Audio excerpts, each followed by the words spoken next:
जो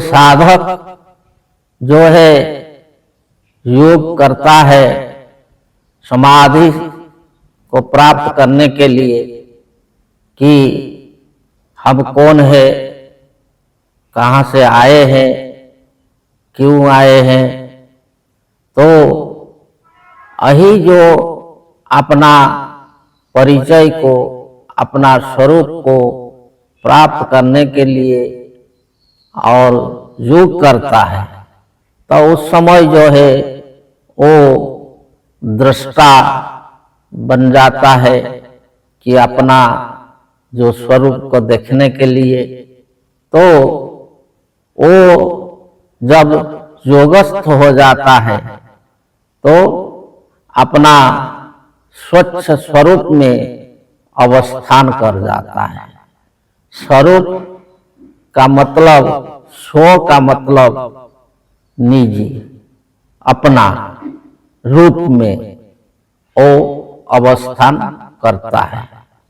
तो जो अपना स्वरूप का मतलब क्या होता है कि ये जो संसार में ये जो शरीर के धारण करके, जो ये रूप को धारण करके यहाँ रहता है, तो ये तो गुणात्मक है और इसमें जो है बहुत सारे मिलावट हुआ है।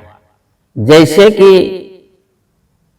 मान लीजिए जो सोना है, तो सोना के द्वारा जब गहने बनाए जाते हैं कि तरह तरह के, तो उसमें खाद मिलाया जाता है।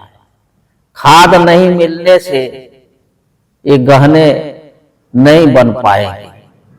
तो जैसे जितना खाद मिलाया जाता है उसमें उसका जो सोना का जो स्वच्छता का जो कमी होता है, तो जब उसको जो केवल सोना के रूप में, स्वच्छ सोना के रूप में जो अगर रखना चाहते हैं, तो उसको क्या किया जाएगा, उसको जो है जो आग में डाल देते हैं और उसमें सारे खाद जो है वो जलकर निकल जाते हैं और जो सोना जो है असली सोना अपना असली रूप में आ जाता है। ऐसे जो पानी है, तो पानी में जो स्वच्छता लाने के लिए जो हम लोग उसको जो है छानते हैं, फिल्टर करते हैं, तो इसके द्वारा जो पानी में जो भी अलग चीज होता है और वो साफ हो जाता है, तो पानी जो है अपना जो सच स्वरूप में रहता है और पीने योग्य होता है। तो ऐसे जो कि पानी को अगर हम जो गर्म कर देंगे तो उसमें जो है पानी का जो रूप वो बाष्प रूप धारण करेगा। तो फिर जो है उसको शीतल कर देंगे तो फिर अपना असली रूप में आ जाएगा। तो ऐसे जो है ये मनुष्य इस संसार में जन्म लिया है, तो इसमें जो है सत्व रोज तम जो गुण के आधार पर इसमें अनेक प्रकार के जो भाव जो है काम क्रोध लोभ मोह ये सब जो विषय वासना ये सब जो है मिलावट हुआ है। तो इसलिए जो है वो मनुष्य वो अपना स्वच्छ स्वरूप को जान नहीं पाता है कि हम कौन है, हम असल हमारा रूप क्या है। तो इसके लिए जो है ये योग का विधान है। तो जब ये जो समाधि जो हमने पहले बताया कि सारे आदि को समाप्त करके और अपने से निकाल करके जब वो अपना स्वरूप में जो आ जाएगा, तो इसलिए जो है जो साधक जो अपना स्वरूप को जानना चाहता है कि हम कौन हैं, तो वो जो दृष्टा है वो वही योग जो करेगा समाधि योग, जैसे कि उसका विधान गुरु के द्वारा बताया गया है, सदगुरु के द्वारा दिया गया है, बताया गया है कि तुम कौन हो, तुम्हारा जो स्वरूप क्या है। तो वो जो योग का रास्ता उसका विधि जो सदगुरु के द्वारा बताया गया है, इसी विधि से जब वो योगस्थ होगा और अपना जो चित्त का सारे वृत्तियों को निरुद्ध करेगा, तो वो जो है अपना स्वरूप में जो अवस्थान करेगा। तो वो जो स्वरूप क्या है ना, वो स्वरूप है सत्य चित्त आनंद, कि हम जो है सत्य है।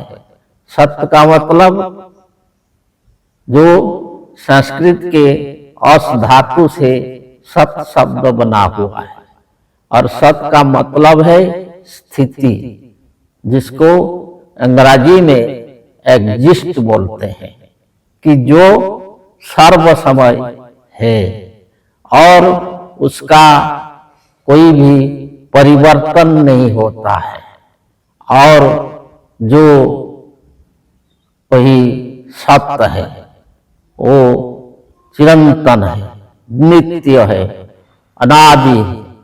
तो वही जो शब्द जिसको बोला जाता है तो वही है सत्य। और चित्त का मतलब है चेतन, पहले समझा गया है। और आनंद कि वो आनंदमय है, आनंदमय है, उसके अंदर जो कुछ भी विकार नहीं है, निर्विकार आनंदमय। तो वही जो सत्य चित और आनंद जो हमारा वास्तविक स्वरूप है, हम वास्तव में और सत्य है, चित्त है, आनंदमय है। लेकिन ये संसार में जो गुण के आधारित जो मिलावट के कारण जो विषया के संसर्ग से, काम क्रोध लोभ मोह के संसर्ग से, और जो है हम अपने असली स्वरूप को भूल गए हैं। इसमें जो रोग शोक दुख क्लेश इसमें बंधे हुए हैं। तो जब हम योगस्थ होंगे तो हमारा असली रूप को हम देख पाएंगे, प्राप्त कर पाएंगे। तो हमारा जो मन में जो जितना भी विकार है वो दूर हो जाएगा, स्वच्छ निर्मल हो जाएगा। तो वही जो जोग तदा द्रष्टु स्वरूपे अवस्थान, जोग इसलिए किया जाता है कि साधक जो है, जो जोगी है, वो अपना स्वरूप को प्राप्त करता है। परंतु बहुत सारे जो व्याख्याकारों ने उसका उल्टा अर्थ करके कि जो जोगी है, साधक है, और जब जोगस्थ होता है तो वो दूसरा किसको देखता है, परमात्मा को देखता है, ईश्वर को देखता है, और इसे इसे बहुत सारे अर्थ किए हैं। लेकिन ये इसमें ये अर्थ नहीं दिया गया है। ये महर्षि पतंजलि ने इसमें सीधा सीधा बताए हैं कि तदा द्रष्टु स्वरूपे अवस्थान, और अपना रूप में ही अवस्थान करता है, अपना सच्च स्वरूप में ही अवस्थान करता है कि हम कौन है, हमारा वास्तविक रूप कैसा है, हम वास्तव में कैसा है। वही जो ज्ञान प्राप्त करने के लिए योग किया जाता है। आगे बताएंगे। जय जय।